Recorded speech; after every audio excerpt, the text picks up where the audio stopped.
நமஸ்காரம். அஸ்மத் சர்வகுருப்யோ நமக. இது நமது உலகம் சேனல் நேயர்களுக்கு வேங்கடம் ராம்நாராயண் அன்பு கலந்த வணக்கங்கள். எதிர்வரக்கூடிய கார்த்திகை மாதம் மேன்மையை எண்ணிக்கொண்டிருக்கக்கூடிய மிதுனராசி அன்பர்களே, எதிர்வரக்கூடிய கார்த்திகை மாதம் நமக்கு எப்படி இருக்கும்? விஸ்வாவசு வருஷம் கார்த்திகை மாதம் 17/11/2025 துவாதசி தேதியில் பிறக்கக்கூடியது. என்ன விதமான ஏற்றங்களை நமக்கு தரும் என்பதில் நாம் நம்பிக்கொண்டிருக்கக்கூடிய ஏற்றங்கள் அனைத்தும் நிச்சயமாக கிடைக்கும் சார். எதிர்பார்ப்புகள் வீணாகாது. பலன் பார்க்கறதுக்கு முன்னாடி கிரக பொசிஷன் பார்த்துக்கலாம். நமக்கு 2ஆம் இடத்தில் குரு, 3 சிம்மத்தில் கேது, கன்னியில் சந்திரன், துலாத்தில் சுக்கிரன், விருச்சிகத்தில் சூரியன், புதன், செவ்வாய், கும்பத்தில் ராகு, மீனத்தில் சனி, வக்கர சனி புரட்டாதி நட்சத்திரத்தில் இருக்காரு இருந்து நம்மை வழிநடத்துகிறார்கள். எக்ஸலண்ட் மாதம் சார். 2ஆம் இடத்தில் இருக்கக்கூடிய குரு புனர்பூசம், விசாகம், புரட்டாதி என்ற 3 குருவினுடைய காலில் குருவும் சனியும் ராகுவும் இருக்கிறதுனால நாம் எதிர்பார்ப்பவைகள் அனைத்தும் ஏற்றம் தரக்கூடியதாக நமக்கு அமைஞ்சிருக்கிறது. 9ஆம் பார்வையாக நம்முடைய 12, 11, 10ஆம் வீட்டை பார்க்குறார் குரு. அந்த குருவினுடைய பார்வையே நமக்கு ஏற்றம் தெரிஞ்சார். சின்ன சின்ன செட்பேக்ஸ், போன மாதம் நம்ம ஒரு வீடு வாங்குறதா அட்வான்ஸ் கொடுத்துருப்போம், அல்லது ஒரு நிலம் வாங்குறதா அட்வான்ஸ் கொடுத்துருப்போம், வேறு ஏதோ வாங்குறதா அட்வான்ஸ் கொடுத்துருப்போம், அது இழுத்து அடிச்சுட்டே இருப்பாங்க. அந்த மாதிரி இல்லாமல் அது எல்லாமே நமக்கு கிடைக்கக்கூடியதாக நம்ம எழுதி விசாக்கு அப்ளை பண்ணிருப்போம். வெளிநாட்டு போகிறதுக்கு தட்டி போகும் சான்சஸ் இருந்தது போன மாதம் அல்லது 2 மாதங்களுக்கு முன்னாடி. நமக்கு ப்ரமோஷன் வரணும், வேற ஒரு இடத்துல ட்ரை பண்ணிகிட்ருக்கோம், வேறு இதுவே மாறணும், கம்பெனியே மாறணும்னு அந்த மாதிரி அப்ளிகேஷன் போட்டிருந்தோம்னா அந்த ஆர்டர் இந்த மாதம் வரக்கூடியதாக நமக்கு நல்ல செய்தி காதில் விழக்கூடியதாக அமைஞ்சிருக்கிறது. எதையுமே நிதானமாக பேச நாம் எப்பயுமே அவசரப்படாமல் இருக்கிறது நல்லது தான். ஏன்னா 2ஆம் இடத்தில் இருக்கக்கூடிய குரு நம்மை அருமையாக வழிநடத்துகிறார். அது மட்டுமல்ல, நம்ம வீட்டுக்கு 12ஆம் வீட்டுக்கு சொந்தக்காரரும் நம்ம வீட்டுக்கு சொந்தக்காரருமான 12ஆம் வீட்டுக்கு சொந்தக்காரர் நம்முடைய 1, 2, 3, 4 5ஆம் இடத்தில் இருக்கிறார். நம்முடைய வீட்டு சொந்தக்காரர் 6ஆம் இடத்தில் இருக்கிறார். சூரியன் புதனோட செவ்வாயோடு சேர்ந்து மாத கடைசியில் அந்த பக்கம் போயிட்டாலுமே நல்ல 6ஆம் இடத்தில் இருந்தாலுமே அவர் நமக்கு நன்மையை தரக்கூடியவராக அமைந்திருக்கார். புது இடத்துலேருந்து நமக்கு ஒரு பிரச்சனை இல்லாத, ஒரு எதிர்பார்ப்பு இல்லாத, ஆனால் எதிர்பார்ப்பே இல்லாத ஒரு இடத்துலேருந்து நமக்கு ஒரு பணம் வரவோ அல்லது நண்பர்கள் உறவோ உறவினர்களிடமிருந்து நல்ல செய்தி வருவதற்கோ இந்த மாதம் காத்து கொண்டிருக்கிறது. அதை தவறு விடாதீர்கள். எதிர்பார்க்க வேண்டாம். ஆனால் எது வந்தாலும் அந்த 2 கைகள் கொட்டி ஏற்றுக்கொள்ளுங்கள். எல்லாமே நல்லதுக்கு தான், வரக்கூடியது அனைத்தும் நல்லதுக்கு தான். நம்ம இந்த மாதம் தட்டி போடுறது அப்படின்னு எதையுமே நினைக்க வேண்டாம். அதாவது இப்போது ஒரு டிரான்ஸ்ஃபர் வருது அப்படின்னா கூட அந்த டிரான்ஸ்ஃபர் நமக்கு நன்மைக்கு தான் வருதுன்னு நினச்சிக்கோங்க. இந்த மாதம் டிரான்ஸ்ஃபர் வருவதற்கு சாத்தியக்கூறுகள் இருக்குன்னா, பிரிவினங்கள், சிறு பிரிவினங்கள் வருவதற்கான சாத்தியக்கூறுகள் இருக்குது. அதனால் டிரான்ஸ்ஃபர் வருவதற்கும் சாத்தியக்கூறுகள் இருக்குது. அப்படி பிரிவினைகள் வந்தாலுமே நமக்கு அது ஒரு சின்ன நல்ல நன்மையைத்தான் தரும்.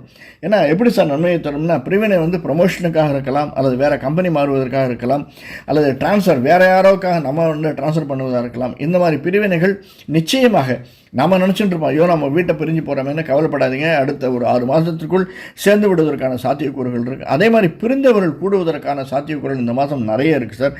10ஆம் இடத்தில் இருக்கக்கூடிய சனி, 9ஆம் இடத்தில் இருக்கக்கூடிய ராகு சிறு சில்மிஷங்களை செஞ்சாலும், நமக்கு ஆட்டி படைச்சாலும், நம்ம எடுத்துக்கொள்ளக்கூடிய எந்த ஒரு முனைப்பு எதையாக இருந்தாலும் நம்ம எடுத்து வச்சுக்கோம். இந்த மாதம் எடுத்து வைக்கக்கூடியது. போன மாதம் செய்த செயல்கள் அனைத்தும் இந்த மாதம் நல்லவைகளாக அமையும். ஆனால் இந்த மாதம் நம்ம செய்கிறோம் இல்லையா, புது செயல்கள், ஒரு புது பிஸ்னஸ் ஆரம்பிக்கணும், அல்லது பிஸ்னஸ் எக்ஸ்பேண்ட் பண்ணணும், அல்லது வீடுக்கு போய் பார்த்துட்டு வரணும், இது எல்லாமே கொஞ்சம் அப்படி தட்டி போகிற மாதிரி தான் இருக்கும். ஏன்னா 2ஆம் இடத்தில் இருக்கக்கூடிய ஒரு 10ஆம் இடத்தை பார்த்தாலுமே நமக்கு நல்ல ஒரு செய்தி காதில் வருவதற்காக சாத்தியக்கூறுகள் நிறைய இருந்தாலுமே சின்ன சின்ன விஷயங்கள் நமக்கு தட்டி போவதற்கு சாத்தியக்கூறுகள் இருக்குது சார்.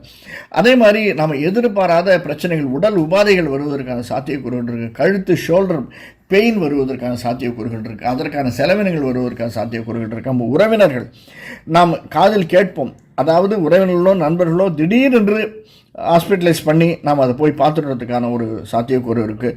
எதுக்கும் பயப்படாதீங்க. எதையுமே எதிர்கொள்ளக்கூடிய மன தைரியம் உள்ளவர்கள் தான் மிதுன ராசிக்காரர். அதனால் எதுவாக இருந்தாலும் அதை ஃபேஸ் பண்ணணும் அப்படிங்கிற தைரியம் உங்கள்கிட்ட இருக்குது. அப்பப்போ கொஞ்சம் யாருடைய தயவாக தேவையாக இருக்குது.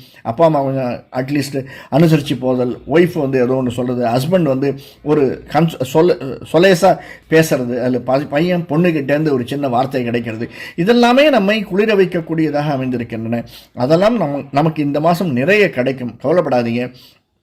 நாம் ஏதாவது கொஞ்சம் வழிக்கு விழுந்தால் கூட தூக்கி விடுறதுக்கு நமக்கு ஆளுங்க நிறைய இருக்காங்க. அதையெல்லாம் நினைத்து நம்ம சந்தோஷப்பட்டு நமது இஷ்டதெய்வ குலதெய்வ வழிபாட்டு விட்டுறாதீங்க. ரெகுலர் பூஜை பண்ணிட்டு வந்தீங்கன்னா அந்த பூஜை தடங்கள் ஏற்படுவதற்கான சாத்தியக்கூறுகள், அந்த பூஜை தடங்கள் வந்தாலுமே அந்த தடங்களை மேற்கொண்டு கண்டினியூ பண்ணுங்கள். எந்த ஒரு காரியத்தை நாம் செய்யணுன்னாலும் செயல்பாடு விட்டு விடாமல். ஸோ இந்த வாரம் ஞாயிற்றுக்கிழமை கோயிலுக்கு போகிறது, அடுத்த வாரம் செவ்வாய்க்கிழமை போகிறது, அப்படி வச்சுக்காதீங்க.